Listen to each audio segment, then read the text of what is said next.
Welcome to the Young Kings Wrestling Podcast, episode 74, featuring the Sovereign Soundboard. As always, you can find us on most platforms streaming podcasts, including Spotify, iTunes, YouTube, Google Play, iHeartRadio, among others. If you're listening on iTunes, leave us a review. Links to all the platforms are available at ykwrestling.com. While you're there, get you some merch. We got NWO inspired Young Kings Wrestling BLM shirts available at ykwrestling.com. Just go to the ykwrestling.com link tree, click that link that says "What a Maneuver." Proceeds for these shirts will be deposited into a fund, and money from that fund goes directly towards legitimate causes benefiting Black Lives Matter type situations. You know what I mean? Wolfpack style coming soon. I am the thespian TC Fontaine, joined by the essential Wreak Havoc. Today, special guest, friends of the show, the Warden, the HWBIC, Matt Ritter, and Vince Delgado of the Smackin It Raw Podcast, and #1 wrestling podcast on Pornhub. Apparently, they are back on Pornhub, but we're just waiting for the true confirmation from that. But before I let them introduce themselves, I have something I need to say. I want to get this out the way for my people over on Instagram, on the Instagram community. If you follow us on Twitter, join us in our conversation on Twitter using the hashtag YK Wrestling. Over on Instagram, you can't do that. You lames, you dummies, you marks, you weirdos with nothing better to do with your time. Stop it. Get some help. Stop reporting our episode, because we just trying to prosper out here. We're not hurting nobody. We maybe be a little, opinionated, but we just, we nice people. We cool people. We supportive people. So if you ain't rocking with us, just block us. Don't report us. Don't report our hashtag. To now, people that don't follow us, they click on the YK Wrestling hashtag, they can't see a damn thing. And that's not cool with your boy. Reek, you got something to say? I'm glad you brought that up. Do you know what episode it was that got reported? No idea. Cause maybe I was maybe looking, my MAGA that. Division episode. I don't know. Yeah, I was looking and I saw that, and I was very confused because I don't feel like we say nothing that ruffles feathers like that. But anybody that do feel offended, I don't give a damn. Continue to be offended, because I ain't gonna stop what I'm saying. I know you ain't either. I know Malik ain't either. So yeah, just deal with that. Because at the end of the day, we speak the truth out here at the Young Kings Wrestling Podcast. So if y'all can't handle that, don't listen. Plain and simple. And I don't know why people being sensitive out here. That's all I gotta say, man.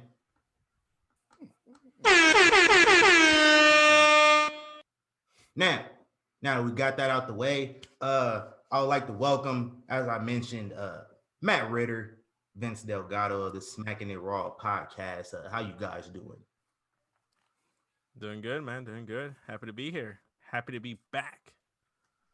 Doing fantastic and support everything you guys just said. As a matter of fact, if you guys want to go ahead and cancel us as well, please feel free to, because we just got done talking on our show about how we feel like the red brand on Raw is Vince's favorite brand because of his political affiliation and the color association. Maybe that's why he doesn't look at SmackDown, the blue brand, as such, the A show, even though it's the better product. Can we specify that we're not talking about this Vince and we're talking about Vince McMahon, because people might assume that yes. I might be of the red brand than McMahon. I definitely thought you were talking political about party. my guy Vince. Yeah, right? yeah. No, not Daddy Delgado.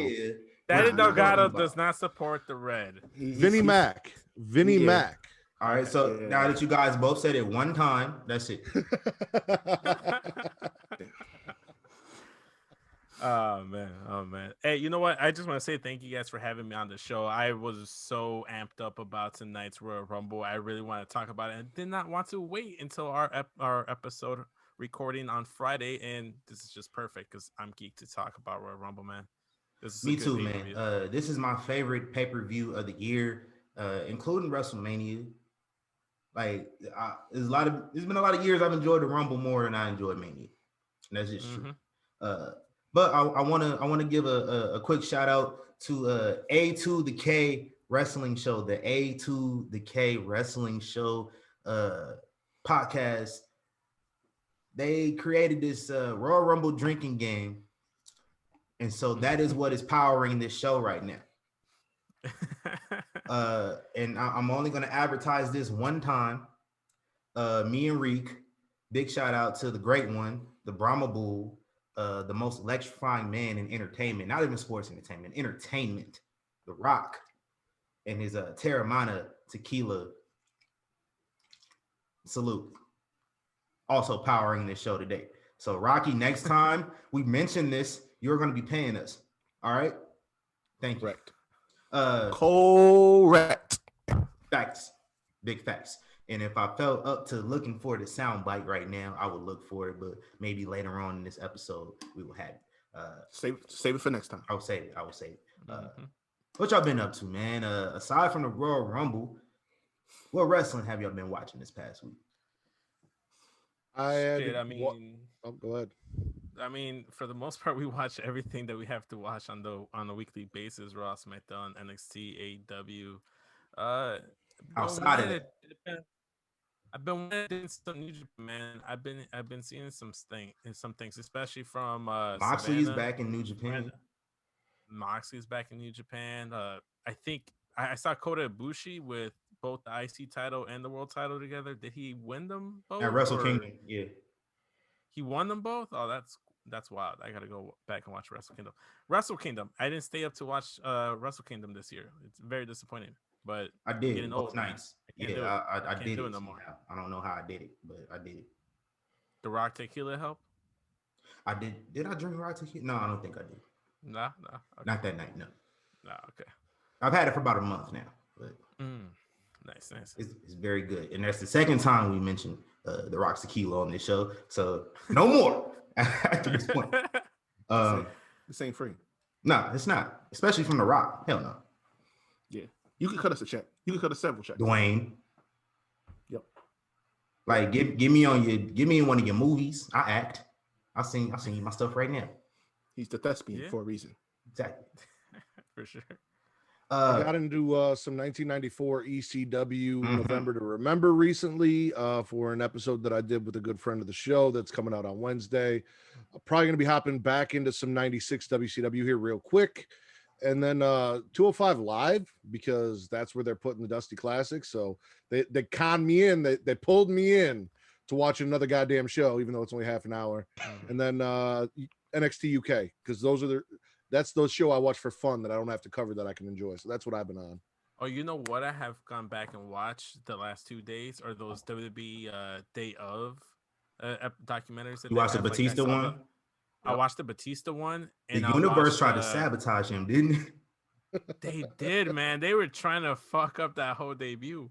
Also, I went back and watched the 2016 initial brand split with SmackDown Live and Raw. That shit was crazy. I thought that was so entertaining. And I've been meaning to watch the Bianca Belair one, the new documentary. I caught that before the Rumble. That was good. That was really good. I've watched that Bianca Chronicle like 3 times already. Oh, I also watched last year's Rumble Day of. So though I love the WWE documentary series. They're all really good. Whether it's the 365, the 24/7, they're all so good. They're all great. As y'all know, man, I watch my weekly 2002 rewatch. Nothing really interesting happened this week, so I'm not even going to get into that. Like I mentioned, I think before we went on air, I don't know if we were recording, but Royal Rumble is my favorite show of the year. Yes. Right, tequila hidden. It might. Vince, stop bringing up. Stop. Right. We don't talk about it no more. If you're gonna say it, just say tequila. Don't say the person. Don't say the brand name. Like we've already covered that. All right. Alcohol is hidden. Oh, TC, I watched you got hands on that mute button, right? I do. Gotta make sure. Just gotta make sure. But I watched it's my favorite pay-per-view, so I had to go run back some of my favorite Rumbles. I watched the Young Kings Wrestling 2020 Match of the Year, 2020 Royal Rumble for the men's. I watched the first ever Women's Royal Rumble, plus the round table they did with I don't know if you guys saw that Charlotte, Sasha, Molly Holly, and somebody else I can't remember. I watched not last year's 2019 the men's and women's Royal Rumbles. I watched 2008 and 2009, and I watched 2013. So yeah, I've been busy watching just a bunch of Rumbles. I meant to watch the 1992 Rumble for Ric Flair, but I didn't have enough time to do it before the show. Matt, you mentioned 205 Live. I just want to give a quick shout out to Vegas's own Zoe Stark, making her WWE debut in the Women's Dusty Classic on 205 Live this past week. So, Vegas, specifically future stars of wrestling in Las Vegas is we pretty well represented on television. We got Karrion Kross doing his thing, Chris Bay over in Impact doing his thing, TJP as well. So we good out here, man. I also caught that Yokozuna doc. That was pretty good too. I got to finish that after this. It's fire. Because I started watching, but I was like, yeah, I watched it earlier today. Is Vince out of timeout yet? Oh yeah, I forgot. My bad. You unmuted yourself. Go ahead. Yeah, I did. I was just saying, like, is TJP really from Vegas though? He's not from Vegas. He's from LA. He live out here though. Oh, okay. Gotcha. A lot of wrestlers live out here. Zoe killed it, man. She was a beast. If you got time, go on YouTube, check out some or her former name, Lacey Ryan. So go check out some Lacey Ryan matches on YouTube. I know we don't really say this name on here, but Tessa Blanchard, she has a good match with Tessa Blanchard. Can't remember when it was. I think it was last year. It was pretty good. So check that out. But yeah, that's all the wrestling I watch. Reek, you can't. I just listen. I'm not gonna do it today. I'm not gonna be that guy. I'm just gonna. We're equal opportunity out here. So. Oh my God. Yep. There you go. What have you been watching, Reek? Anything outside of the regular shows? I actually got back to TC got me doing this. I went back and watched some old Rumbles. I watched a little bit of 06, but I went back and I watched 02 and 03, those Rumbles. And I gotta say, like, were John Cena's jeans in 03 very flagrant? Like why are you in this multi-man battle royal with those big ass jeans on, bro? I don't understand what was going on. And honestly, he took entirely too long doing that freestyle. And he was off beat. Going on. Completely. I don't know why we liked it so much back then. But the biggest thing for me was when I was watching those, Undertaker was entirely unnecessary back in those years, because what he did to that boy Maven was just god awful. That was just god awful. That's my favorite Rumble match. Like, that's the first Rumble I ever watched, like, on pay-per-view as a kid. Like, he put this man's head through a popcorn machine. That's what I'm saying. I'm like, I get it. Like, yeah, he eliminated you from Rumble. You pissed, but you did not have to beat that man's ass from the floor of the ring to the crowd to the stands to outside in the concession and into the popcorn machine. You didn't have to do that. I would argue we need more of that. I would argue that we should have saw some of that tonight. We saw a little bit. Yeah, of course we should have saw some of that tonight. Yeah, definitely. But I'm just saying, with God, the way a man was acting in that Rumble tonight, getting himself involved when he shouldn't have been, I would have liked to see somebody whoop his ass from the apron to the back, put him through a popcorn machine. I'm just saying. I'm gonna not less of it. I'm gonna refer to him as Nickzilla, because he's entirely too big a man, and he's dark as night. But I, for one, was getting thoroughly pissed off because he should not be eliminating people. He can run interference and keep AJ from falling, but you didn't have to eliminate nobody. I didn't care that he eliminated Mysterio because Mysterio's on my shit list right now. Yeah, that wasn't cool. That was cool, and I said that. That's why I tweeted. I'm like, it's black on black crime. That's not cool, Nick Zilla. You got to stop it. You got to stop it. That's not cool. So yeah, somebody got to do something about that. Him and Braun got to run a fade or something. I'm gonna need you to give me like alternates that I can use, because you come up with all these great names that I can't use or say, like what you did with Reggie. Hey, nigga Reggie. Hey, that's our privilege, man. Y'all got your own types of privilege. We got ours. I'm gonna call him Omas. I'm gonna call him by his WWE government name. Omas and Reggie. That works for y'all. Omas and Reggie. Reginald. I like calling him Reginald. Reginald. Yeah, Reginald. Did y'all see Booker T call Reggie an alcoholic? Did it? No. With a straight face? I did not. No. I mean, he got a point. This dude's always got wine, champagne with him at all times. So I mean, Hey, I'm paraphrasing. I'm paraphrasing, but conversation sort of went like Booker T didn't know what a sommelier was, and then somebody told him what a sommelier was. And Booker T's like, "Oh, is he an alcoholic?" Mm-hmm. It was Charlie and Sonia, and they called him a wine connoisseur, and he's like, "Oh, yeah, so he's an alcoholic." Right. And then Jerry, real quick. Sonya definitely pulled up on Charlie something vicious. She was not ready for it at all. Steph Curry. She was not prepared for that. Nope. Like, y'all see what Tobias Harris did to us the other night? That was Sonya with Charlie. Yeah. I don't blame her.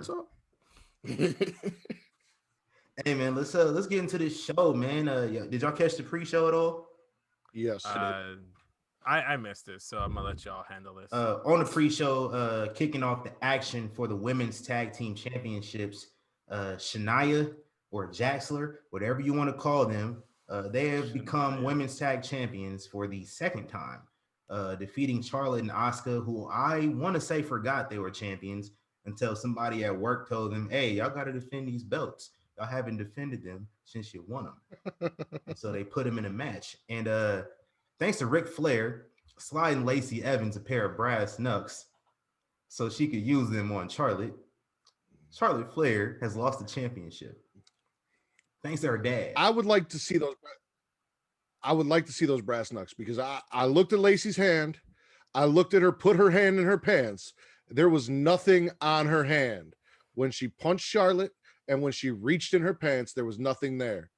I feel like they tried to pull a fast one on us and act like Rick handed her something to conceal it and didn't really give her shit. Or she dropped. I don't know what the fuck happened, but that was just a regular woman's right. It was not. Yeah, because they did zoom in on Rick when he put it in her hand. So like they completely focused on that. She fumbled the hand off. That's pretty much possible. What it was. Out here looking like Daniel Jones. That wasn't the only thing she fumbled. She almost fumbled herself getting in the ring because she tried to climb up there and then fell back down before she popped Charlotte in the face. Like, Lacey, I'm gonna need you to tighten it up. Like, still, there was a lot of that tonight. It's been almost 2 years now. We still having these problems. There was a lot of that tonight. I noticed, but I didn't let it take me out of it. I don't know what was going on. Maybe people were nervous. I don't know. But yeah, so that was what it was. Asuka and Charlotte probably should have just never been champions if you were gonna go that route. No, that was a waste. I'm not gonna give this a rating. That was literally just a fucking give Charlotte that so she could be the Grand Slam champion. Yeah. It was the last thing she needed. That's what they did. They gave it to her. She got it. Now it's out of the way. Yeah, let's move on to the stuff that really matters here. Kicking off the entire Royal Rumble, and I thought Vince McMahon was gonna be on his bullshit when I heard this. The WWE Championship, Drew McIntyre versus Goldberg. My guy Goldberg came out there in some Al Harrington protege shorts from Kmart. Out here looking like Brock Lesnar, man. I'm gonna give it an A+ just because they gave us the right result. And I didn't think that they were going to do anything other than that, but they didn't. So thankfully, It is, yeah, it is what you expected from it though. So, what about y'all? I mean, for what it was, I thought it was exactly what it needed to be. It was the right result. That's how you should be using Goldberg. I'm still upset that he took the title from The Fiend and Kevin Owens, respectively. They had me worried that I wasn't worried that he was going to win the match. I was worried that because the match opened up the pay-per-view, He was going to be in the Rumble. Go ahead. He's going to be in the Rumble and win that whole thing, and then go on to challenge Roman. He might have been. I mean, he was looking bad at the end of that match. Mm-hmm. Like, couldn't make it up the rampway. Well, I mean, out of breath, couldn't make it up the rampway. Had to take a knee on his walkout bad at the end of that match. Like, Undertaker after wrestling Brock Lesnar bad at the end of that match. Winded, not ready to go later in the show bad. He always looks bad. It's fucking Goldberg. So that being the case, I'm happy we got the ending we got, but that match gets a C at best for me because it was what it was. Like, yeah, we got the right result. They didn't really give us anything special other than Drew kicking out of the jackhammer, which was cool. It wasn't the jackhammer. It was the falling suplex. Yeah, exactly. It's not the jackhammer, which is why. So I'm giving it a C. So I'm going to go B+ because of two things. Number one, that jackhammer was shit. And it was better than the Taker one, though. Oh yeah, of course, everything is better than that. But on the flip side, I did not expect Drew to carry him to a match that decent, so I was impressed by that. So that's the plus. But the main thing is, and like Matt hit it on the head, which is what I was going to get to, is that Goldberg can't do this shit no more. So it's time to stop. I know he's got 2 matches on the contract a year, but it's over. Like, that looked pitiful for him getting out the ring. And it hasn't looked good since. Like, he's got 2 moves in his arsenal. One is the spear, and it's still, I mean, it looks half decent now still, but the jackhammer is done. He can't do it no more. Like, he was getting ready to get him up, and I'm like, you ain't lifting him up. It ain't gonna happen. He had 2 good matches. The surprise. Both matches versus Brock. The 2 Brock matches. That was it. Yep. After that, it was downhill. The Dolph match was cool. Yeah, it was good for a cheap pop. That was more on Dolph. Oh yeah, because he sold his ass off. Exactly. Yeah. But I wouldn't really count that as a match. Like there was no program there. It was just kind of like in squash, and then I'm gonna continue spearing you because you keep talking shit. I'm gonna suggest something that Matt's not gonna like, but you know what? Some person on the Raw roster needs to go ahead and put Goldberg out to pasture. You know who that somebody is? Just take a guess off the top of your head. Bro. He wears flip-flops. Or no shoes. Long golden locks. He's from Vegas. Yeah. You know what? I'd like to see that. In the words of Monique. That'd be a perfect match. I'm not gonna say it's a terrible idea because Goldberg does need to go away. Also, I don't feel like that man has any longevity in his career whatsoever anyway. So get him a little something. And then I'm talking Riddle. I'm not talking Goldberg. Goldberg definitely has no longevity. Riddle ain't going anywhere. Not with that gimmick. No, he ain't. So yeah, give him the Goldberg. Let it be the one thing that he does on the main roster that he can talk about when he's inducted as a legacy or whatever the fuck. You know how they do like the Hall of Fame inductions, but it's like 40 people that don't get a speech? Yeah, that'll be him. Do that. I beat Goldberg. Oh, Riddle. Hate is strong. So is he going somewhere or is he going to be a Hall of Famer? He can't be either. Like, he either has to not go anywhere or not be a Hall of Famer. That's not true. Like I said, they have those Hall of Famers where every year it's like they induct 40 people that don't get a speech that were just kind of there. You know what I'm talking about? The Legacy Award, yeah. Yeah, exactly. He'll be one of them because he beat Goldberg, so he'll qualify. Those are still Hall of Famers, though. Exactly. So he'll get in, but he won't get a speech or anything special. And the one thing that'll get him is he beat Goldberg. So let him do it. He gets the separate wing off to the side. Yeah, exactly. That's cold, bro. Oh, just because some chick just confuse you for yeah. So yeah. I want to get canceled on here, Vince.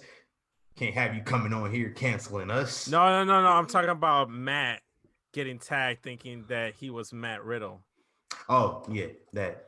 That's That's funny. Oh funny. yeah, That was not funny. She asked to have me castrated and then blocked me when I said that's not me. That shit was not funny. It's not, but I can't help it, bro. Like, what are the odds of that happening for real? Fairly high, which is why fuck that motherfucker. But you hated him before that, though. Multiple people have tagged me thinking I'm that dumb motherfucker. All right. That is why I hate him. The castration was just the cherry on top. Oh man. I mean, look, you're so close. Like it's Hashtag Ritter it's over Riddle. like it's just a misplacement of 2 letters. Like No, just it's a right there. completely different letter that's not even in my name. Oh yeah, that's it. Yeah, it's the L. The E, But, is, yeah, I mean, look, E is like one of the last 2 letters. So like you It's really like a just tongue one letter twister, off. Matt. Try to say Matt Riddle, Name's or one Matt letter Ritter, off. and Matt Riddle like back to back fast. Matt Ritter, Matt Riddle, Matt Ritter, Matt Riddle, Matt Ritter, Matt Riddle. It's not that hard. It's an honest. You almost slipped up. You fumbled just slightly. I heard it. I've got a nicotine pouch in. That's Got it. Next up, man, for the SmackDown Women's Championship, Sasha Banks defeated Carmella again. I enjoyed it. I don't think I enjoyed it as much as the match at TLC. I'm giving this one a B plus. I did have it as an A, but Carmella almost killed herself. I don't want to see no more dives out the ring. I don't like that. Like, but yeah. Going into this match, man, like every Sasha Banks championship defense that I watch, I'm nervous. So I have PTSD from years of her losing title matches. And I feel you. It hurts, man. And I was like, is this what Bayley fans felt like all last year? I don't know if I can do it.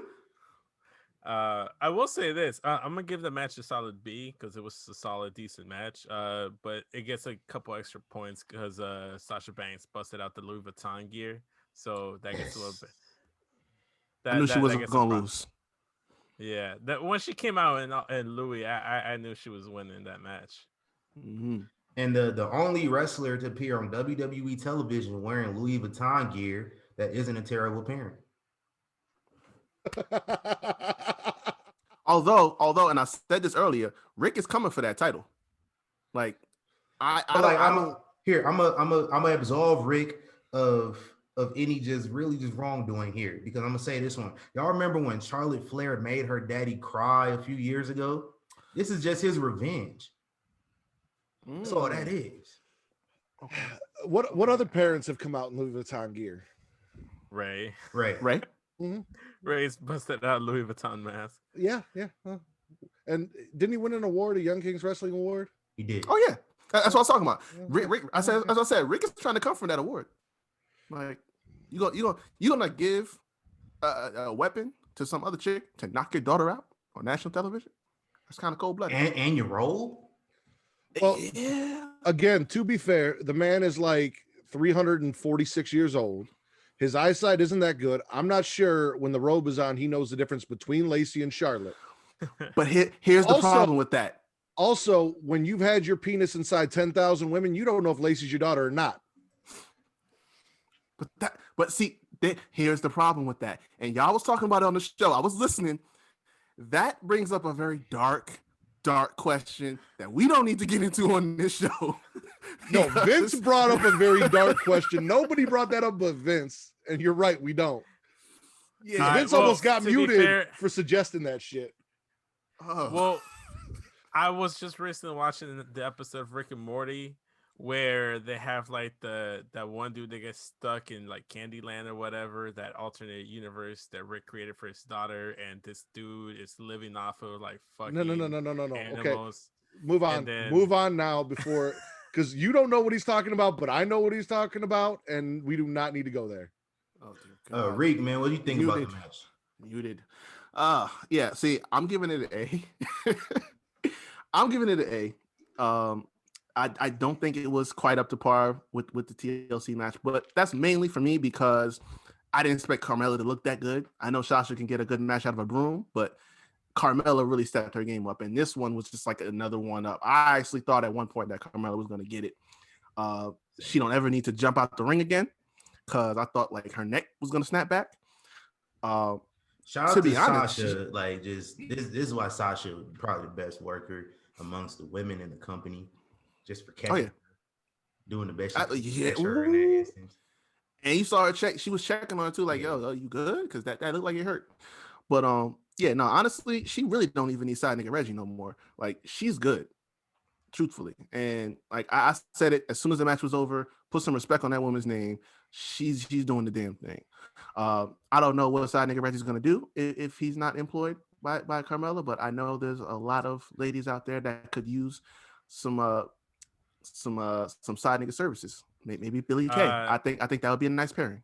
You never know. I will say that Sasha and Reginald have great chemistry together, and I think a partnership of them together would be kind of cool, given that Sasha is a boss. So why not employ someone? I'm glad she's taking notes. Kayfabe, Carmella got a type. Kayfabe, Carmella got a type. When I saw that whole segment they had on SmackDown, I'm like, yo, he's living up to the side nigga like name right now, because I'm like, yo, you up here playing both sides right now, and not that I could blame him. I mean, you see Sasha, but man, listen.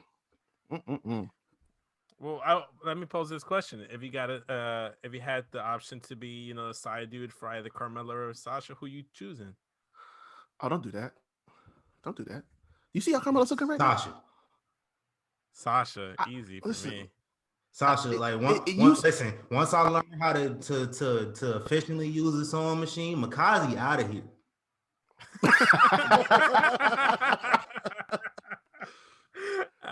been saying that. He's been saying that. Yeah, I even say that for the longest. Listen. If you can pull it, God bless you. But no, like it was that simple. This time last year, you would have had me, Sasha, no question. But me and Matt said the same thing about this. If you saw Carmella, you really looked at her those last couple weeks when she came out with that new entrance and shit, and that dress that she had on the one time. I'm like, yeah, I have never in my life sat out there and ever said that I was jealous of Corey Graves. The first time she came out with that dress on, I said, God damn it, I can't stand that little motherfucker sitting over there with them bitch ass tattoos. I was so angry. So angry. So I got a few things on that. No, hold on, Vince. Okay. What do you think about the match, Matt? I'm gonna go with you, B+, for basically all the reasons you guys said here. One, the dive. Two, it was not as good as their first match, but again, I've been singing Carmella's praises on our show that no, she's not a Charlotte, she's not a Sasha, she's not a Bayley, but she can go, and people do not give her the credit that she deserves, and she shows it. This being an instance, she can go top mid card. The one thing that bothers me is that entrance, because the silhouette is of her with her back turned dancing, and then they drop the cloth and she's facing frontwards, but she never spins around. I don't know why, but that bugs the hell out of me, because it's not like, then I know it wasn't really her in the silhouette. It's a little something. Also gonna go with Reek on I'd pick Carmella over Sasha simply because I'm a breast man and Carmella offers more, and the last few weeks, as he said, those dresses, it does it for me. So I'm going with Sasha for the simple fact that she strikes me as a homebody type of girl. A type of girl you can sit back, kick back, watch some anime, watch some wrestling with, geek out with, order a pizza and stay in. And I think I'm more of an ass man, just like Billy Gunn. And I feel like Sasha's packing a little bit more back there than Carmella. Have you seen Carmella's Instagram? I've seen it. It's nice. I still take Sasha. There's more cake there. There's more volume back there. I'm not saying you're wrong. I'm just saying it's become a much tougher debate in recent weeks than it used to be. That's all I'm saying. It's tougher. Made for you. I will say this, man. Tony Storm an option. I'm taking Tony Storm over both of them. Oh, that's it. Listen, Thickosaurus is not even that. They are here. Tony's up here. Like, I'm sorry. I am all for thickness. You know what I'm saying? And she got that. Time's up. Gotta move on. I see them looking to him like, yo, we gonna pull the plug on this one. Next up, we had a performance from Bad Bunny. Vince, how'd you feel? You know what? I kind of Yes, wish that they was slightly picked racist. slightly racist, but I'm gonna just go ahead and take it as I'm the only Bad Bunny fan here, not as Probably I don't listen to him, but that Booker T slapped a little bit. I enjoy. It was all right. You know what? It came off of his newer album. I will say this: his newer album isn't better than his other two albums. I will say that if he came out with some of the other songs that he has out there, I feel like Matt might have enjoyed it a little bit better. But given the fact that he named the song Booker T and Booker T was in the music video, I kind of knew this was going to happen. This guy's an actual genuine wrestling fan, which is why I'm okay with this. This dude is literally living out his dream, and I couldn't be happier for the guy. I thought it was dope. I thought he fit in perfectly. They sprinkled him perfectly throughout the show. He did, and we will talk more about Bad Bunny later on. But after that, we had the Women's Royal Rumble match, the fourth ever. I enjoyed this one as well. I'm gonna give it an A. We had some weird spots, man. So that brought it down just a slight bit. But this was for sure the best Women's Royal Rumble match since the first one. The first one was... last two were kind of just weird. Like what was the 2 years ago when you had Lacey Evans was number one with Natalia? That's not really a good way you should open a Royal Rumble match. But yeah, I was watching that one last just before. Bailey starting out was a great choice. Yeah, last year it was Bianca and Alexa Bliss, and last year's Rumble was actually really good. I feel like we just kind of like wrong winner. It was Charlotte. I feel like that's what soured that Rumble for us. Had Shayna won that Rumble, I feel like we look back at last year's Rumble as probably the better Rumble of all four. Oh yeah, no doubt. Yeah, but in this we got Naomi coming back number 2. That was a genuine, cool thing we had. Billie Kay networking throughout the Rumble, I thought stole the match for me. I enjoyed it. I love that woman. She goes to commentary. She goes and just like she finally finds somebody to partner up with, and it's our first surprise of the evening. Jillian Hall. We have Billy and Jilly. That was cool. Billy and Jilly. Other surprises, we got Victoria. Are you not gonna play the song? You made us listen to it before we got on here. Oh, that was just pre-show music, man. Oh, okay. Okay. I don't want to get a copyright strike, so Oh yeah, that's true too. That's true. So I gotta be careful. Gotta watch myself. That's fair. But we got Victoria finally coming back. I've been wanting Victoria back in the Women's Rumble since the first one. Finally saw her. In 8K, we also got Tori Wilson back in the Women's Rumble in 8K. Woo! Got Alicia Fox back in the Women's Rumble in 8K. Alicia Fox won the 24/7 title mid-match, and then once she got eliminated, lost it back to R-Truth. From NXT, we had Shotzi Blackheart, Toni Storm, Santana Garrett, Rhea Ripley, Dakota Kai, and Ember Moon. We got Naomi and Bianca Belair teaming together, putting some black girl magic into a pot and stirring it up. I enjoyed that. Bianca Belair coming out the winner of the 2021 Women's Royal Rumble. It feels so good. I loved it, man. It's the right choice. Yes, sir. I was so sure that they were gonna go ahead and give that win to Rhea, just because I know how WWE functions. I know Rhea's their type in terms of what they like to push towards the main event scene, and given that she was gonna be called up anyway, I figured maybe her and Sasha would be an interesting dynamic, given what they had with the triple threat match between Rhea, Charlotte, and Sasha leading up to the Survivor Series 2 years ago. I felt like there was some chemistry there between those two. I wanted to see that be explored a little bit more. I always wanted to see Bianca versus Sasha Banks ever since Bianca debuted on NXT. I'm happy with the result. I was happy regardless with whoever won. I was just pretty much just more or less sure. We've been hit by the WWE. Like we assume someone's that should be winning, and then they don't win, like usually when it comes to people of color, they don't usually win, so that's why I'm like, they're probably going to give it to the tall white blonde. So That was And my thinking. and this is we talked about this last week on our show. There has never been a black person to win the Royal Rumble. Nope. Because The Rock technically didn't win it. So there's never been a black person to win the Royal Rumble, and this is the first one. Until now. Until now. I disagree with your point on Rhea. I'm gonna give it an A plus. I was entertained throughout the whole match. Yeah, you had some people come in that aren't the best technically, and the 24/7 stuff was fine. It was a little weird. Almost, there was that complaint last year about Santina. Yeah, was that last year. year, 2 years ago? Yes, that was last year. Taken away from the women. So I was a little worried about that. But Rhea isn't that marketable blonde. Like Vince likes the blondes because the blondes get Vince hard. Rhea doesn't have that look that's going to do it for Vince, which is why I'm not too worried about Rhea being pushed over Bianca. They made the right choice here. A plus. To clarify, we're talking about Vinnie Mac and not this Vince again, right? Matt, you need to specify what you're talking about. I have what I call you, and it's not Vince, but TC restricted me to one per episode. So now just know that you're not going to be referred to by me for the rest of the show. We could call you TVMA.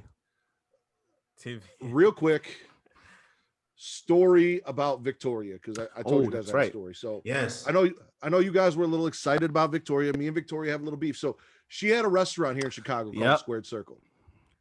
And my current wife, when we first started dating, we went there because they had a duck fat pizza. My wife really wanted to go try that.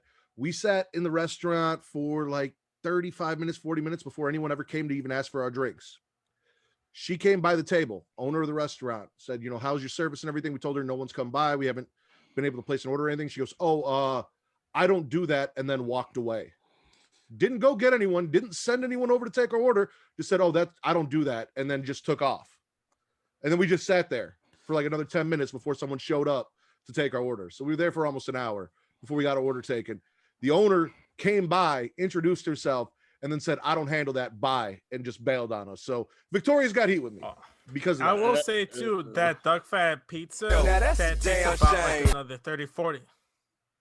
That's another 30, 40 minutes you waited, too. It was. Yeah, so we were there for almost 2 hours before we ate. Was it worth now it? I don't feel... My wife loved the pizza. She said she didn't care. She'd come back for it, so. Okay, got it. Well, now I don't feel so bad of going to the Squared Circle just to watch Raw and SmackDown when I didn't have cable and only ordering the fries, because their rule was you have to order something if you want to stay and watch the wrestling. At that, I was like 2 weeks without cable, so I went, ordered a basket of fries, and that was it, and stayed for a whole 3 hours of Raw. So now I don't feel so bad. Maybe there's some karmic justice there, Matt. Maybe it balances out. I have a story about someone else who appeared on this show, who I got a little bit of heat with, as well. So I will get to that when we speak on them. But Reek, what was your take on the Rumble? Definitely A plus. I said from the jump, Bianca was my favorite. I wasn't wavering on that, and I didn't even second guess it until I saw the stuff with Alexa. And then that's when I kind of just brought her right up there next to Bianca. But even then, I had, who I wanted to win. So that was it for me, most definitely. I was a little more confident about the pick after seeing a lot of stuff, backstage and how Vince is really like high on Bianca. So I was like, okay, this is something that's really going to happen. This is a push that we can get behind. So now seeing it, I'm thrilled. And her and Sasha, I might be more hyped for that than her and Bayley, to be honest. Because I was one for saying that I thought Sasha and Bayley should have waited till Mania. I think I'll be okay if this is the route that we're going. Quickly before we move on from the Rumble, I did want to go ahead and ask Matt, and I don't really want to wait till Friday. What did you think of Rhea's gear? Because I know you're a horror movie fan. That seemed to be like a Jigsaw inspired gear from her. Honestly, didn't pay that close attention to it because we had spent a good majority of the Rumble discussing whether or not Shayna Baszler looks like Raccoon in the face. Wow. Wow. That is. And now that you picture those two side by side, holy shit. Without makeup, too. mhm. Oh.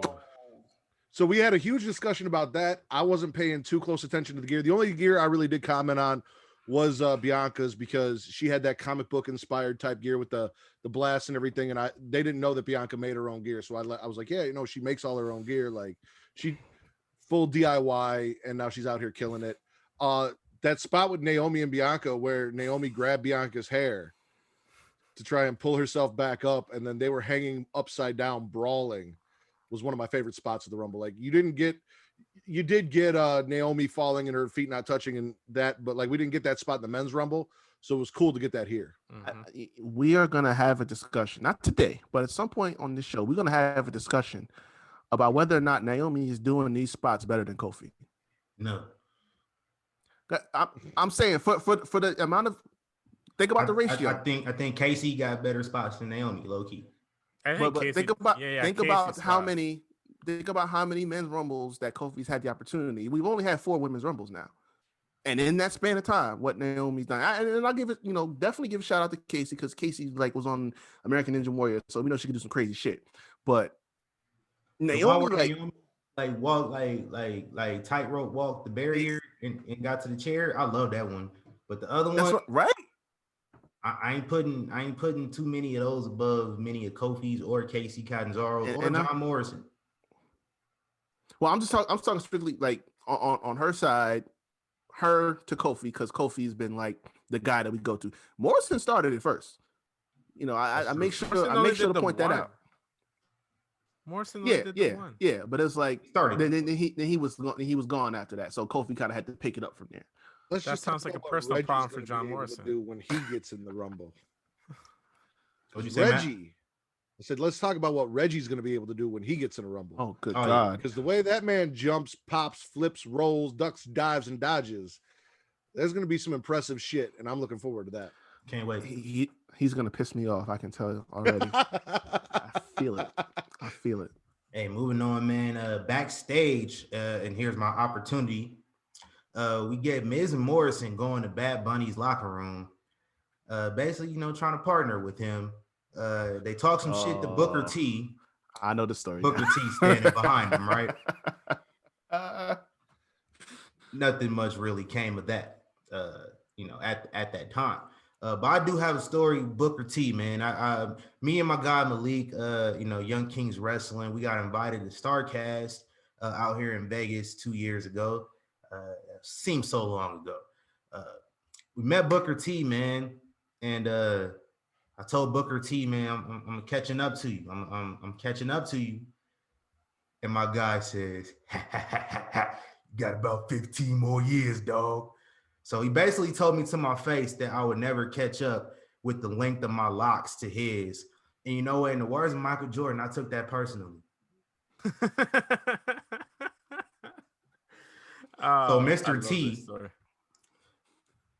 I will continue to grow mine out as long as you have yours. And the day that yours are off of your head, I'm at your neck. Like, listen, I'm an expert in petty. As TC knows very well, I have a best friend who is one of the most petty people I know. I myself, as you could see on our most recent episode, can be petty when the need be, hence my hate of Matt Riddle and somebody else that I will not bury on this podcast out of respect for the host. Thank you. But growing your hair out of spite just to beat a man, so that is another level of petty that I fully respect. I respect that. It's work. It's work, bro. I'm not waiting 15 years. Oh, so man. When that time comes, when it's less than 15 years and Booker T don't got him on his head no more, it's not gonna take 15 years. I will accept this under one condition. If you do this and that man loses them dreads, Locks. I need you to Locks. I need you to either come on the show or have a shirt made that says Booker T, I'm coming for you, nigga. That needs to happen. One or the other, or both. Whenever Oh my god. At whatever point, as normally happens, Vince no longer feels, if he's still alive, that a Booker T is useful to him. And he starts hitting the indie scene looking for bookings and comes to Las Vegas.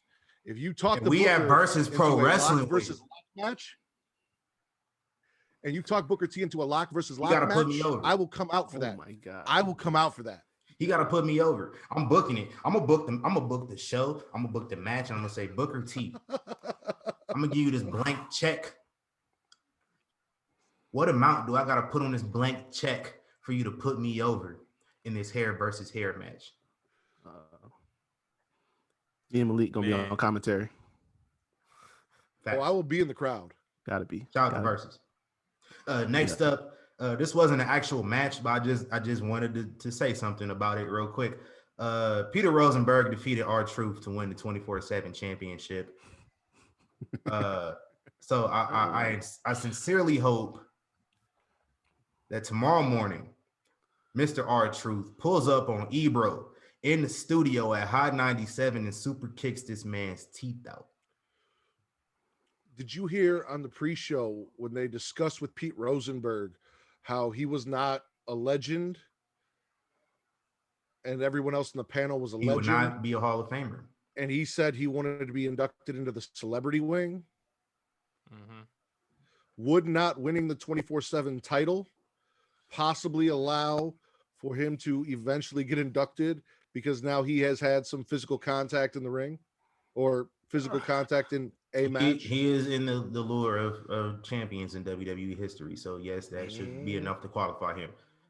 Drew Carey got in. And he was just in a Rumble.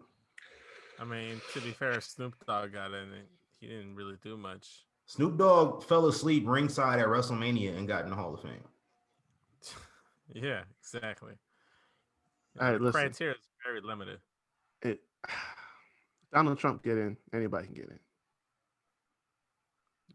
Yeah. Just throwing that out Shouldn't be in there, but there. conversation for another podcast. True. Yeah. Not this one. But this one we're talking about Universal Championship. Ooh, The baby. Tribal Chief, Roman Reigns, Kevin Owens. Ooh. A+. They don't miss. Actually, I'm giving it an A because Paul Heyman slightly botched the ending a little bit. Just a little Yes, bit. sir. Yes, sir. Nah, it wasn't too much of a big deal. It's really what you want from a last man standing match. Roman Reigns ran Kevin Owens over with a golf cart, and for some reason on WWE television, Samoans are always running over people who do stunners. They did it for The Rock. They did it for The Rock. So and they did it for the family at some point. So Did you see? Did you see Matt Hardy being petty on Twitter? Reference putting the gif Matt of Hardy him has me running blocked over on Sami- Twitter. I did not see it, but I did open up incognito tab when I saw a read quote on it, and I did see it. What did you do to get blocked by Matt Hardy? What did I say? I know how you got blocked by HBK. You got blocked by HBK? Yes. Yeah. Unfortunately. The eye. He was talking about the eye. I made fun of his eye. You funny as hell for that. But And I told him, I'm like, you really thought you was gonna get blocked for that? Like, I make fun of his eye all the time. I would have made fun of his teeth. That should be yellow. He did. That should be yellow. Yeah. But I gotta go remember exactly what I said to Matt Hardy. But yeah. I didn't even know this. But I will say this: Kevin Owens, this is where he messed up at. See, he had an opportunity to go back to 1999 halftime heat and use that forklift to pin Crush Roman his Reigns, ass. Right. leave him down. He could have won the title easily, but nah, this guy wanted to do a senton off of the top of the forklift that didn't do anything anyway, and he still lost the match. I wonder where he got that idea from. I said it. Yeah. I was on as soon as it happened. I said this man has turned to Jeff Hardy before our very eyes. Damn shame. He is like Stone Goats Cold. recognize goats. He's like Stone Cold. Fuck Jeff Hardy. Fuck Shane McMahon with all the dumb shit he's been doing. I'm gonna go B+, and I'm going B+ because one thing that I constantly harp on is you need to have the refs enforce the rules. They easily could have counted both men down, but that second ref stopped at 5 and just stopped counting and waited for Paul to figure out what the fuck he was doing with those handcuffs. And that bothered me. You could have counted both men down, waited, had Paul get Roman out, had Adam Pearce come out and restart it. That's what I'm saying. I have heard repeatedly, they said, no matter what, do not stop the count. Like you do it and then we'll figure it out afterwards. If somebody tell you to stop it, you better stop though. And that's on WWE. And that's where my issue comes in. You have him count. Ain't the ref's fault though. If they both count it out, have Adam Pearce come out and restart the match. We're not ending it like that. Like you can do a lot of things, but don't stop the 5 count when both men are on the ground. Nobody got to it. And then they're like, they try to play it off with, well, Roman got to one knee, so now he's on a vertical base. I guess we're going to count that. Like, shut the fuck up. Like, you know what's going on here. Yeah. I'm still giving it an A because I'm going to go ahead and throw this out there. This is probably one of their best matches they've had. Like Kevin Owens in general, this is probably top 5 Kevin Owens match in WWE and top 5 Roman Reigns match in WWE. This match alone has raised their like match quality. Their like, what's the word? Their booklet or like resume. Their resume, like Billy Kay tries to do. Like they really added to their resume. This is one of my favorite matches I've seen this year. It's probably going to be up there for like match of the year. Like it's going to be a contender. It was that good, except for the botch finish. Now you can't save it because in the group chat that we were in, we did mention like, well, maybe that ref was in Roman Reigns' pocket. If they do something, you can maybe play that off. Maybe play that off being like you do like a segment on SmackDown where that ref like was paid off by Roman. It's like, hey, if anything happens, I don't lose. If Paul Heyman had stopped the ref or said something to the ref, I'd buy that. Otherwise, I'm not going to be okay with this retroactive bullshit because they didn't have to do it. So that's just me. I'm stubborn. But it sounds like you're nitpicking though. Like I'm not nitpicking. The man stopped fucking counting at 5. He got to 5, looked at Roman and just said, hey, he got scared, man. Hey, you know what? If I'm the ref, I'm looking at Roman. If I'm looking at Roman too, and I'm stopping the count too. Why? Oh wait, that's a tribal chief. I don't want to lose my job. You saw what he did to Adam Pearce, and that was an official. Imagine what he did to a low level. He's handcuffed. You just stay out of his fucking reach and keep counting. Then you get the fuck out of there. There's a golf cart 50 feet away. You hop in the golf cart and run. That works for you tonight at work, but when you go back to work on Friday, you got to confront this man, or he confronts you rather. What you gonna do? You're gonna earn that $10,000 fine or whatever. Pandemic, what was it? $100,000 fine. What are they? What kind of fines they throwing out for whooping refs' asses? I forget. It's been a little while.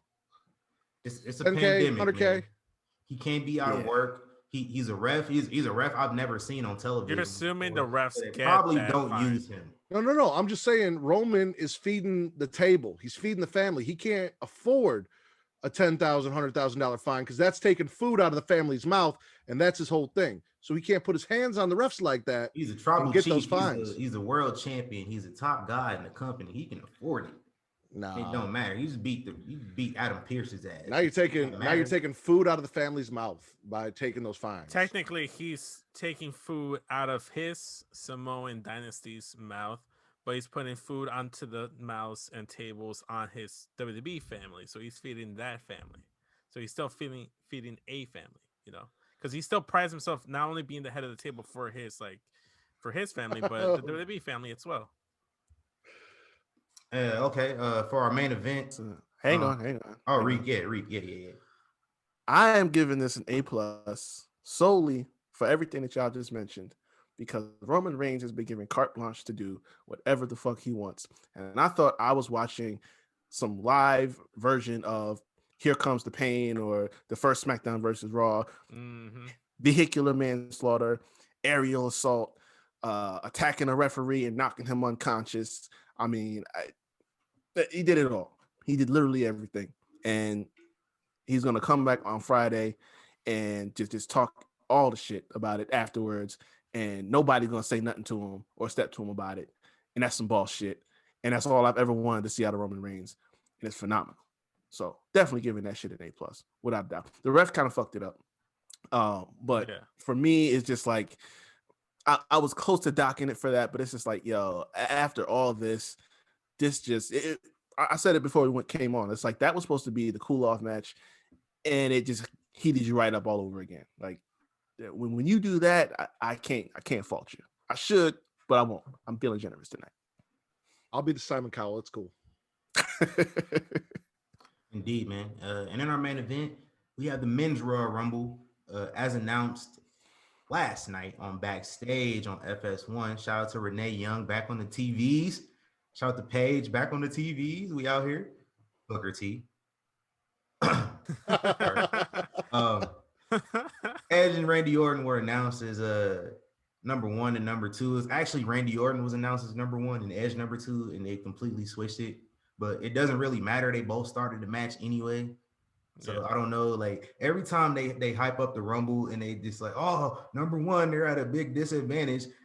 Just completely disregarding the fact that number 2 has the same disadvantage because number 2 is starting the match at the same time. Exactly. Mm-hmm. Number 2 don't never get no love or no support for being number 2. That's well, when you have bad fathers like Rey Mysterio on that list of winning people from that have number done it, then well, I wouldn't show it much love either. Just saying. True.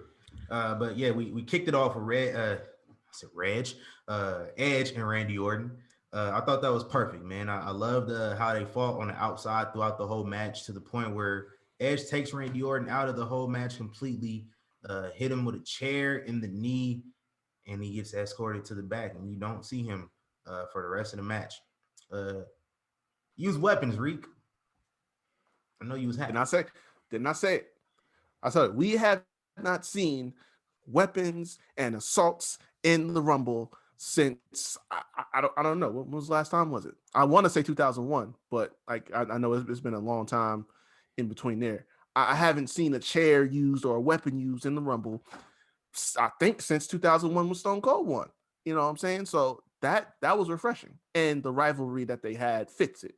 Because I know we were supposed to get like a huge blow off between Edge and Randy somewhere down the line. It's not going to happen at this point now. But what better way to do it? I mean, you got all the creativity in the world to work with in this situation. So why not?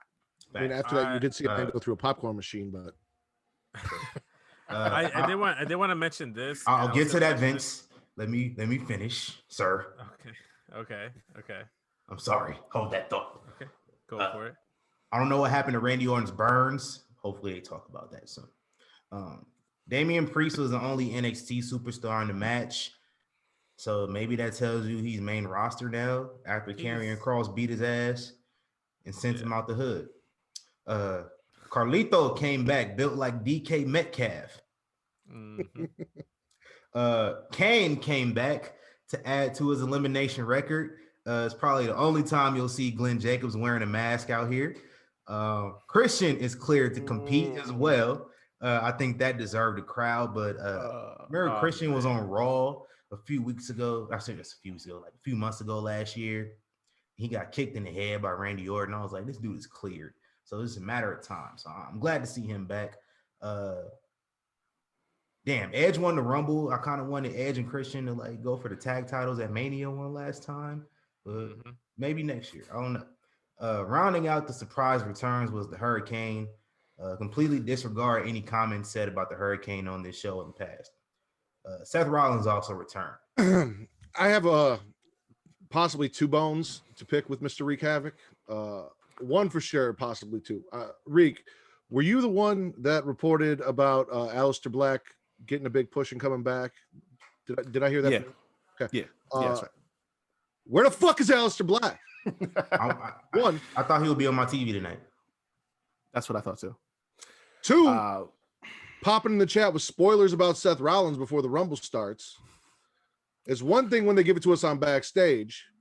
You, sir, and I need to have a discussion about these Royal Rumble spoilers. This is the one time of the year you don't do that shit.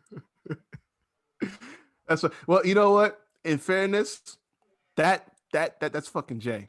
Because I hate when I get on and I see him drop some shit before I do. It makes me mad. So I just be like, yo, I just like to start watching and looking to see where I can get to drop that shit before him. He competing with me, that little motherfucker, that little minor ass.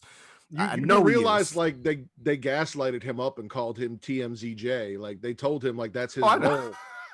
So now like this little kid thinks this is his shit to do.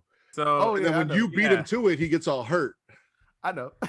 I do want to go ahead and push it to be JMZ because I feel like that's just rolls off the tongue a little bit better. I've been saying JMZ for the longest, but it doesn't pick up steam. I don't know. I think it just flows better. But listen, if we're can I finish my recap though? Oh yeah, go ahead. Yes, I just had those two quick bones to pick. You said Seth Rollins. I want to get that in there real quick. Please continue, sir. Seth Rollins returned at number 29. I think I was expecting his return. I don't know who sent the tweet out from Becky Lynch's account. Possibly it was Seth.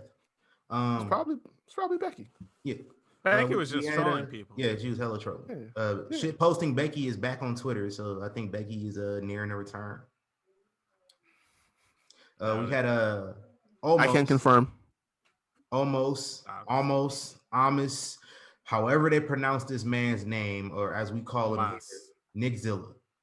He got involved several times, so shout out to that guy. I would like to say Bad Bunny's cross body splash is better than Snoop Dogg's frog splash. There you go. Not saying 100%. 100. As Ty Conti likes to say, Latinos do it better. Also, shout out to Biggie and Xavier Woods for that Brody gear that they wore out. That was lit. Yeah, it had I like the touch of the flannel from like his Luke Harper days. I thought it was very, very nice. I saw somebody mention the flannel, and I thought like, wait, what? And then we turned this on, and I'm like, oh, okay, I got you. They always got some fire gear. Yeah, always do. Kofi back too. Yes. Well, is he back? He was He's there. Not clear, but he back. Yeah. Omas.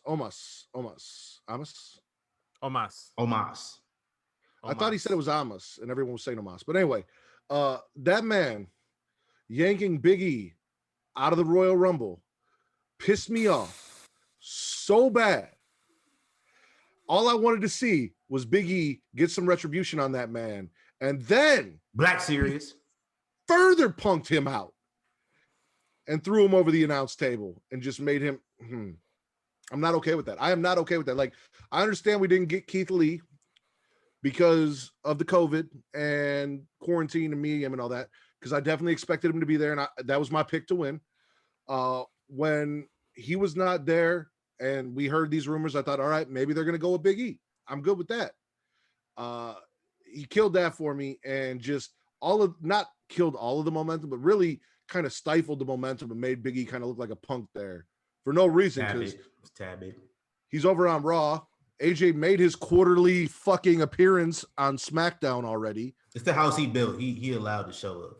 Look, that's what I said. I was having my fun when Matt was having his fucking meltdown about it. I said, look, it's the house that AJ built. He built it, but that don't mean he currently resides in it. So please stay out there before we change the locks on the door. But think about this for a second. If he built the house, heads up, guys. I'm still not done with my recap. I'm sorry. It's like, just listen. If you built the house, you think he's not gonna have a key? I'm just saying. Just throwing it out. Change the locks. He the landlord. He can show up whenever he wants to. Right. This has been the last Royal Rumble to feature Edge, Christian, and Jeff Hardy was 2003, according to WWE Stats and Info. 03. Damn. Been a while. And so I remember, y'all remember a few weeks ago, and they said there is a quote, is a direct quote from a source. They said, "There's a finish that scares the death out of me, and it's legitimately getting heavy consideration." Y'all remember that? Mm-hmm. So Young Kings Wrestling exclusive. I did some digging, and I found the original plant for who was supposed to win the men's Royal Rumble. So number 30, it was initially supposed to be a WWE Hall of Famer, very noteworthy Hall of Famer. recently unemployed Hall of Famer, was supposed to make his appearance in the Royal Rumble at number 30 and win it all and let us all know I am not a loser. I won the Royal Rumble and I'm going to WrestleMania. But plans changed, and so they just went with Braun Strowman instead at number 30. You for real? Or are you trolling us right now? Dead serious. Bruh, let's move on. Go ahead. Just keep going. Just keep going. I'm gonna tell me you didn't just say that, but just keep it going. Not to quote the man, but tell me you didn't just say that, man. What the? No, you sound upset, Reek. Woosah. I told you I'm not gonna do it today. I'm just gonna. Young Kings Wrestling exclusive. Nobody else has this scoop but us. I'm gonna save the energy for the end of what I have to say later on. That's for a whole separate topic. I'm not even gonna do that today. I'm gonna save that energy. Keep kayfabe alive.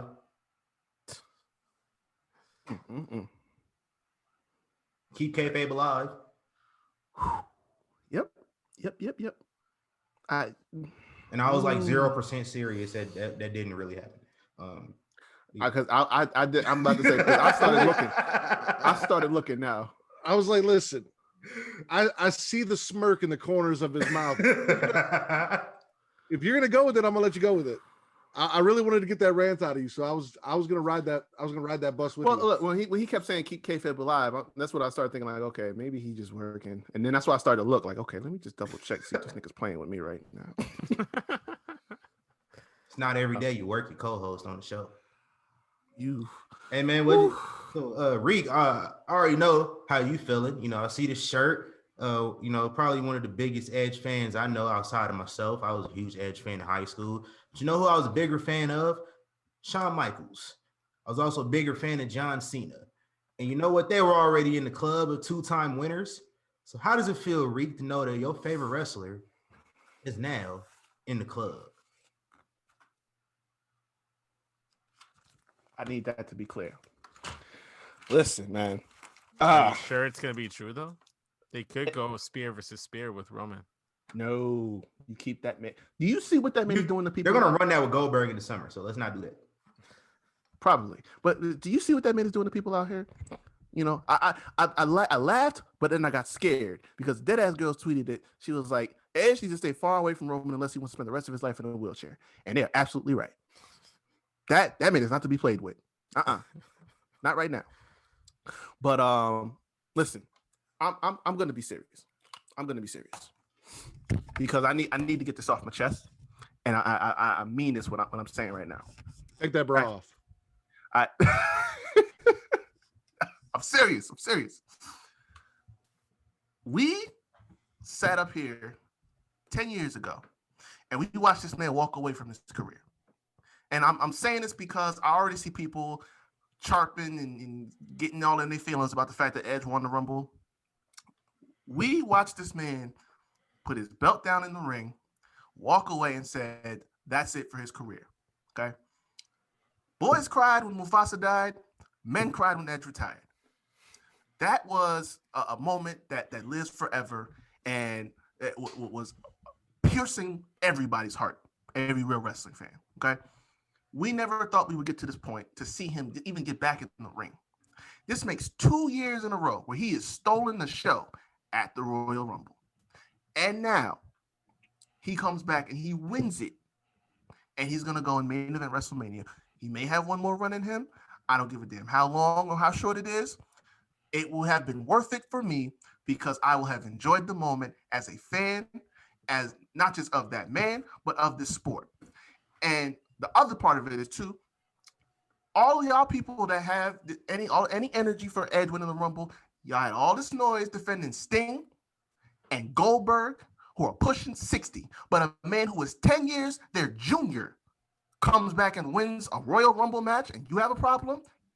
Don't do it with me right now. Because number one, they did not have the longevity in their careers that Edge did.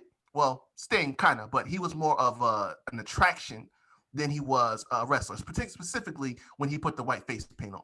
You know what I'm saying? Mm-hmm. The NWA and his battles with Ric Flair and all like them stuff, that's a whole different conversation. And Goldberg, don't even get me started. That man has never been a real wrestler. He has only ever been a superstar to pop some headlines, and he never should have had the career that he had. Edge, as not only had a Hall of Fame career, he's still a Hall of Famer. Now has his second Royal Rumble win. He is the third person to win the Rumble at the number 1 spot. They can actually now say multiple names when they use that phrase. You know what I'm saying? They can now use that because obviously the second person on the list is redacted.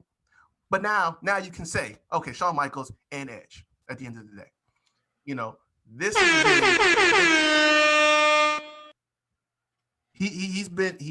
his story has now caused an inspiration for fans, wrestlers, former wrestlers, current wrestlers, all alike. This is a story. This is a moment. Appreciate it and don't give me shit about it. I'm happy. The match gets an A+, the result gets an A+, and the match at WrestleMania already gets an A+ because he's going to be in it. Period. End of story. Fuck out my face with y'all. Well, I will say that Edge returning kind of did feel like he inspired Christian. I feel like if Edge doesn't show up at the Rumble last year, I don't feel like we get Christian this year. I feel because even if you go back and watch like the Edge documentary, you hear Christian in his voice, kind of like, man, I wish that could have been me too. I kind of want to do that now. And look, the way you feel about Edge is the way I feel about Christian. I was always a Christian guy through and through. I always felt like he should have been pushed to the moon. He should have been the top guy for that company, and he just wasn't. To see him back, there was a genuine joy in my face. I literally just stopped what I was doing, and I just sat like a little ass kid up to the TV screen when I saw Christian. This is a great Rumble. I have no complaints from it, except if TC will allow me now to go on my little like complaints. What the fuck is it with the Rumbles recently where motherfuckers like to go underneath the bottom rope and not get eliminated? There's too much action happening outside the ring for my liking. This happened a lot in the very first Women's Rumble, and this happens a lot with the Women's Rumble. I like the Women's Rumble matches, but the one thing I liked about the Rumble is all these wrestlers trying to stay away from the goddamn the outside of the ring. It used to be the floor is hot lava with the Royal Rumble. Now everybody just squeaks underneath. And as much as I like the Randy Orton spot, we've seen that spot a lot in recent Rumbles where a man gets taken out of the Rumble and comes back towards the end of the Rumble. Another spot, if you go back with which I thought they were going to do, was Natalya getting attacked and then maybe get a substitute with someone else. It's like, we saw that with Becky. Like, I like the group of people I was watching the Rumble with. It's like, oh, Becky tweeted, this is how Becky gets into the Rumble. I'm like, no, that's how Becky got into the Rumble 2 years ago. That's how Nia got into the men's Rumble because she attacked R-Truth. It's like Lana got that payback. Lana, that was the highlight of the Women's Rumble. So, like, there was a lot of good. And they say that Vince McMahon doesn't do long-term booking. But that's just me nitpicking. I prefer Royal Rumbles with less outside action. All I'm saying. I got a counterpoint to that because I wasn't really mad at it. Like when they did it in the women's match, it was for a purpose. You know, Charlotte, Lacey Evans, that whole thing. Same thing with Randy Orton and Edge. They got beef, so it's like I don't expect them to keep it. When that makes sense, fine. But in the go back and watch the very first Women's Rumble.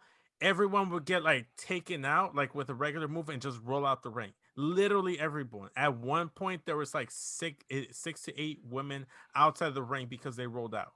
And commentary had to let you know they are not eliminated. They went under the rope. It's like, I get it. You guys haven't done a Rumble period, but it's like seeing the visual of people outside of the ring just kind of, it's just a little bit like a gripe for me. Similar to like Matt with SmackDown guys showing up on Raw and vice versa. Well, look, little nitpicking. It really grinds my gears. That's HBK's fault. He wanted to be all acrobatic with the 1 foot touching, and now you have to make sure you clarify every single rule to the T when you go into these matches for the foreseeable future. Also, what it No, is. no, no. that HBK I'm- spot in a Royal Rumble is like the DDT or the super kick now. Dolph does it, Seth does it, everyone does it, where their legs are flailing and they're about to touch and they almost touch. You see it every Rumble. It's overplayed. Like, it's going to happen. We've had the Rumble for how long? No. You can only do so many things so many different times. You're going to get a lot of that. You're going to get a lot of repeat. You're going to see that stuff. And now this is the new trend. This is the new thing of doing something different to get yourself out of the ring without being out of the ring, to create new suspense and new moments and things like that. Like, there's only so much after so many years you can do. Only so many ways you can hang over the top rope. Only so many ways you can kick back up and all that shit. Like, it is what it is. No, that just my specific gripe is going underneath the ring, both feet touching the floor. You guys have brawling or doing stuff, interacting outside, like if it was a regular match, Strategy. and then rolling back.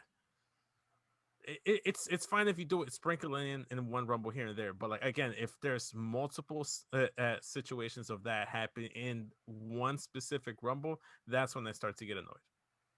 And again, that's fair, go back that's and fair. watch the first Women's Rumble. You will see too much of that. Now that I pointed it out, you will see it, and you'll be like, "Damn, that happened way too much for my liking." As long as they're not Gail Kimming themselves, I once or twice I can tolerate. You know what I'm talking about. Yes. You know what I'm talking about. Yeah. Like, Eliminating 'cause- herself 'cause she I- said, "Fuck this." Yeah, I'm thinking about it in the sense like, okay, they get out of the ring, prematurely and stuff like that. It's like giving yourself up. But then I think about how Gail Kim did it, and I'm like, oh, no, it's not nearly the same thing. But I see what you're saying now. That Mhm.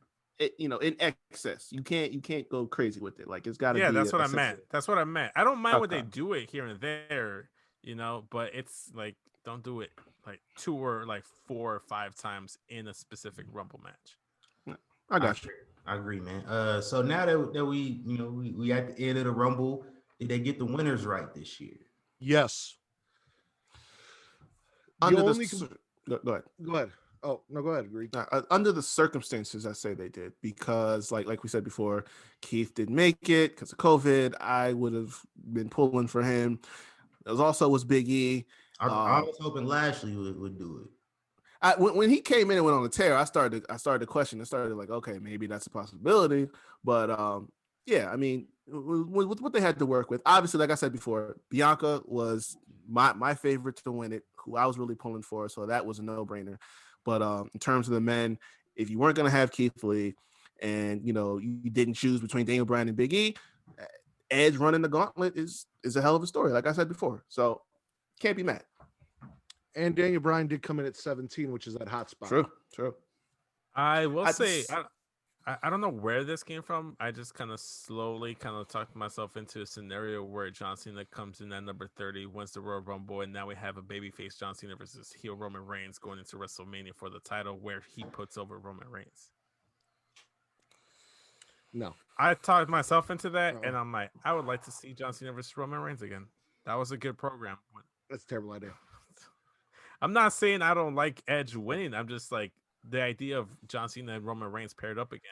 Cena, we don't need Ernest. We don't need Ernest goes. Cena to is not I will see Hogan. it. Let me clarify this. Cena is not Terry Bollea, but I can guarantee He's you greater. he's not losing. I can get but I can guarantee you he's not losing twice to the same dude. Not on a big stage. Yes, It he ain't gonna is. happen. At this stage of his career, he put over Goldberg if he was putting. If the rumors are to be believed that he's having a match with Goldberg. Let me tell you, if John Cena puts over Goldberg at this stage in his career, I will burn every piece of merchandise I've ever bought with John Cena's name on it. I guarantee you. I think they picked the right winners. The only gripe I have is I really thought when Randy came back, we were going to get something from The Fiend. But like you said, Keith Lee not being in the match, I originally didn't have much hope for Big E or Bobby Lashley because they're both mid-card champions. I did see a path with Big E. Big E wins. They put the title on Jey Uso to get it off Big E per the feud. I saw a path there. I didn't see it with as much between a Drew McIntyre and Bobby Lashley story. I did see it for Big E though. But yeah, no, if you can't have Keith Lee, and if Keith Lee was the way they were going to go, Edge was the right guy because it's a great story. I really, like I said, I really don't want to see another Edge Randy Orton match or feud after this. I want it to be done. So hopefully we don't go back to that well. And that's why I wanted the Fiend to be there. Because if the Fiend had come out and cost Randy, it would have been a good way to skirt out of that shit and redirect it. But that's severe nitpicking. So I was very nervous that WWE might try to do something cute here and have Sheamus win his second Rumble and have him turn heel and face his good friend Drew McIntyre at WrestleMania just to get another good win for Drew. I ain't said that was a good scenario, but it's something I could see WWE doing. So it's better than Cena versus Roman. Cena versus Roman would be an amazing match. It would be an amazing match. Sheamus has been on a tear putting on great fucking matches. I do not care about any Sheamus match. There's literally not been a single Sheamus match that I've ever gave 2 fucks about. I can think of 7. I can think of 0. I'm gonna give you 1. And if you say no to this, I got questions for you, sir. Sheamus, Daniel Bryan, Extreme Rules, 2 out of 3 falls. Didn't care for it. That's 8. Didn't care for it. Stop it. Get some help. Oh. I've never cared for Sheamus. His best matches has always been as a tag team with the Bar. And I'm sticking by that. TC? Anyway, Edge won the Royal Rumble. It was a right pick. It was a great story. Christian coming back and those two working together really got me in my feels. I'm happy to see Christian back. Curious to see if it's going to be part-time, full-time, or just a one-off. But not having a crowd there, they really hit us in the feels here. Thank you. It really hit us in the feels here. I needed that. I apologize for my co-host. Man, you know how to pick them, Matt. You know how to pick them. Don't he though? I tell you something. Trade him for RN. I don't know, man. Oh, something. James Tyler coming on here with this blasphemy, and this from a guy who wasn't like I wasn't that big of a Sheamus fan in the first like 3-4 years of his career.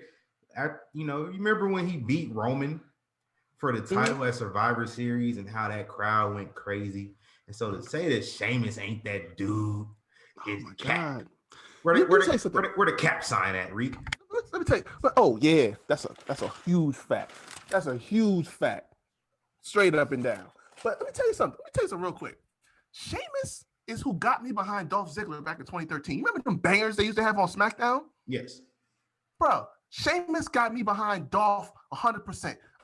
Every time I saw Dolph from 2013 to 2015, I was screaming out, "That's my dog!" like Smokey and Friday, because they was putting on some fire matches, and we know Dolph can go. But the chemistry that he had with Sheamus, I was like, "Yo, this shit is dope!"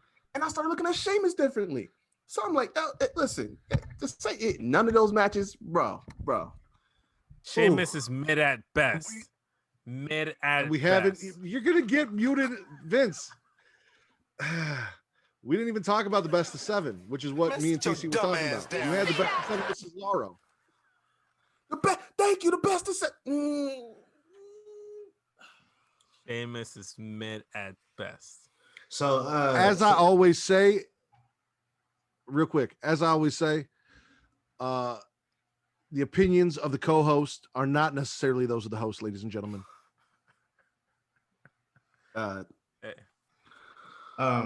So last month we banned Mr. Matt Ritter from the show for the rest of the year. You remember why you banned me? I remember why. Do you? I remember why.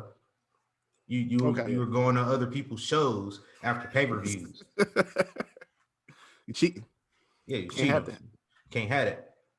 But see that's a different reason. That's a different reason than we're talking about right here. Like this reason. This is blasphemy. Mr. Delgado. The audacity, the temerity, the unmitigated gall. You haven't even been with me a month and you're already getting banned. That is blasphemous. Mr. Delgado, I think we're gonna have to ban you from this show for the time being, sir. That's okay. I'll still support you guys with the fire merch. Appreciate it. Yeah, no problem. You just can't come on the show with it. Can't come on here with my Max Kellerman takes. You disrespecting a bona fide Hall of Famer.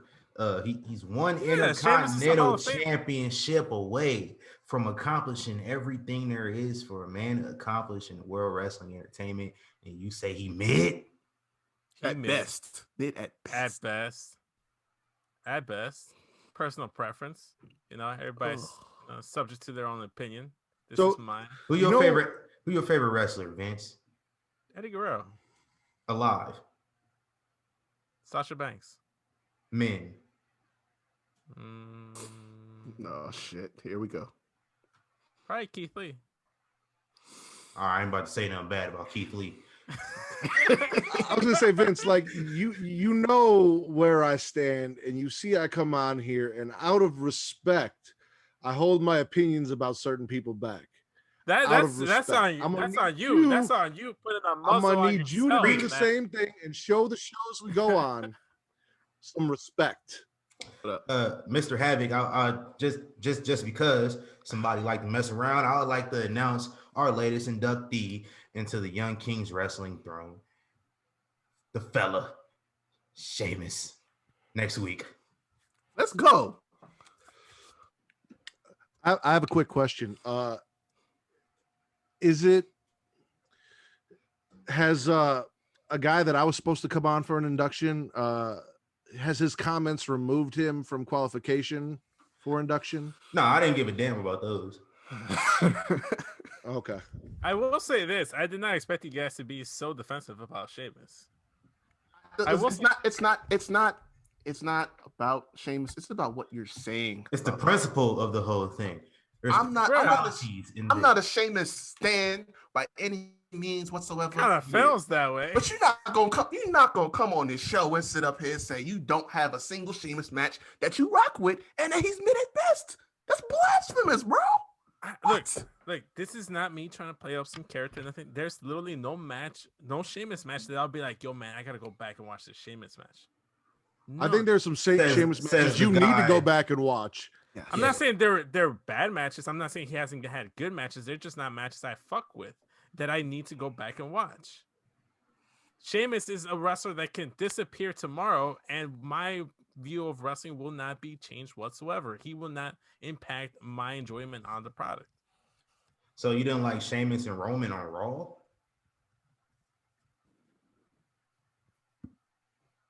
I'll miss Roman.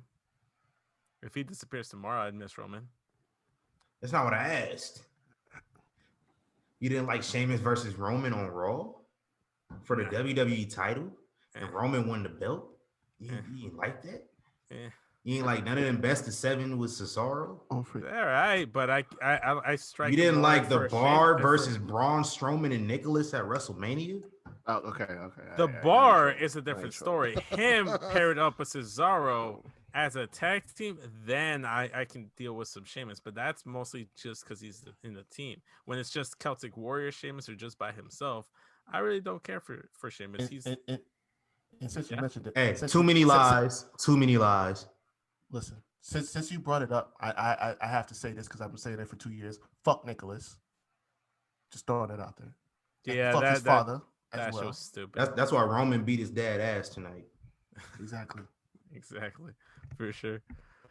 Oh man, damn. Hey, let me wrap this show. Yeah, I was not expecting. You got completely off the radar. Vince is banned for the next month or so. It's been the Young Kings Wrestling Podcast. I'm TC Fontaine. I'm going to plug my socials here. You can follow me at tc.fontaine on Instagram. Remember last week I told y'all I was going to have some pictures to post on my Instagram. About an hour after the show, I found out my photographer deleted the photos off of his card. So I have no pictures of myself to put on my Instagram. Man. And my photographer will be hearing from me next time he decides to come on the show. Remember that. Y'all, we got a group text that y'all just miss so much quality stuff on there. Like it's really it's something, man. It's something. I tell you. Aside from my personal situations, go ahead and follow me. Not me, but follow Young Kings Wrestling at YK Wrestling everywhere. Instagram, Facebook, Twitter. We are on YouTube as well, so if you want to see our faces, if you want to see me turn Vince's video off and mute him from the chat, you can go ahead and do that right now. It just happened on YouTube, and you can see it live. Reek. Real quick, why is the thing blonde? Like, Yeah, he looks like a white man. Were you ever blonde at one time point in time, Vince? Like, Oh, he can't answer if he's muted. Yeah. Well, when he comes back, I have questions because were you ever blonde at one point in time? And I'm starting to have a lot of questions about your past life that you seem to be not 100% truthful with us about. Anyway, you can find me at ReekHavoc24 on Instagram and Twitter. That is Reek Havoc. If you look it up on Twitter, I have a pronunciation for those of you who may be a little slow trying to figure it out. Reek Havoc 24, Instagram and Twitter. Also, go check out the Havoc Hour on Instagram. Listen to it on YouTube, Spotify, and Anchor, wherever you listen to your podcast as well. Should be doing a new episode right around Super Bowl time. Big games coming up. Are we allowed to say that word on here? Which word? Big bowl, but with the word super in front of it. I mean, what? No, you know how they picky. I don't want to get sued. Listen. If they got issues with that, then tell these Karens we gotta have a discussion, because I don't know what else to say. Like, it's pretty self-explanatory. Like, it's not like I'm using any bad wording when I'm saying it. It's like everyone says this shit. But yeah, I'm gonna do a recap for that. I haven't talked about the KO heard around the world yet. I still got to do an episode for that. So just stay tuned for it. Go listen to it. I have everyone you see here today on the platform, on the show, shooting some great content. So go check it out. Matt. You can find me every week, once a week, at Matt Ritter. That's at MATTRIDDER, has link trees. We are on YouTube. I spoke with Travis earlier. He said there's a few more things he's got to get done. He's going to let me know as soon as that video is up on Pornhub. So we are verified by Pornhub. We will be back on Pornhub soon. We are still the /1 wrestling podcast on Pornhub. You'll also find Vince with me every week down there. Check out our Facebook, facebook.com/group/Smackin It Raw. Had a big discussion for the Royal Rumble. When big shows pop off, that group normally pops off. So, yeah, follow all that. And please go check out at Smackin It Raw Pod. I'm trying to make that the official podcast Twitter once I get the numbers up, and then use my personal one as just like other shit. So we're trying to transfer everyone over. So please go do that as well. And we have an Instagram as well. You can check out that Vince will plug if TC allows him. #mute Vince. Vince. No. That's gimmick infringement. That's RN's thing. The Instagram is at Smackin It Raw Pod as well. So go ahead and follow it there. We're gonna just throw some fire memes courtesy of Matt and myself. Follow me on Twitter and Instagram at SCSVince. But yeah, thank you guys for having me on the show, even though I ruffled some feathers. Yeah, my shame. Go ahead and follow Vince on social media. It's the last time you'll see him for a while, because he won't be on this show for a bit. But in that case, man, I am TC Fontaine, Reek Havoc, Matt Ritter, Vince Delgado. This has been the Young Kings Wrestling Podcast, and we are out of here. Gone. How was I closer than you? I don't know. One day we'll get it right.